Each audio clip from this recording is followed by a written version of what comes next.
Cette planche va décrire la vascularisation artérielle et lymphatique de la prostate, essentielle pour le traitement du cancer et de l'adénome de prostate.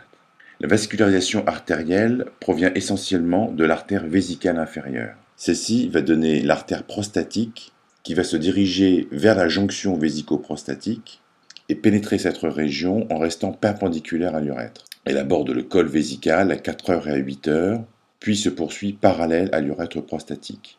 Cette branche vascularise la zone de transition à l'origine de l'hypertrophie bénigne de la prostate. L'artère vésicale inférieure donne aussi des artères capsulaires qui sont postérolatérales à la prostate. Ces artères accompagnent les bandelettes neurovasculaires à l'origine de l'érection et pénètrent la prostate perpendiculairement. Enfin, il existe des branches provenant des artères punadales internes et rectales moyennes qui vont aborder la prostate par sa face inférieure. On voit ici sur cette artériographie l'artère vésicale inférieure et les artères capsulaires qui peuvent être embolisées pour le traitement d'un adénome de prostate. La vascularisation lymphatique de la prostate se fait vers les lymphocentres iliopelviens qui reçoivent les lymphatiques de tous les organes pelviens.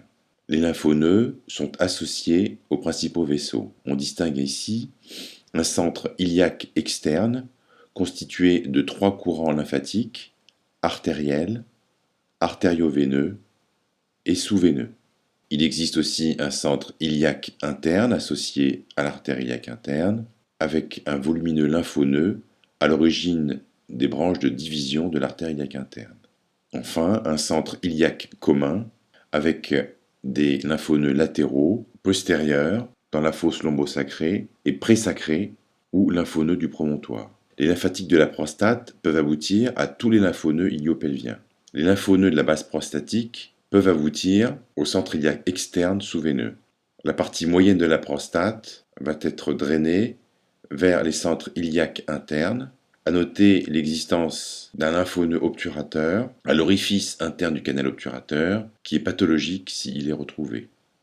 L'apex prostatique va être drainé vers les centres iliaques internes ou les lymphoneux du promontoire.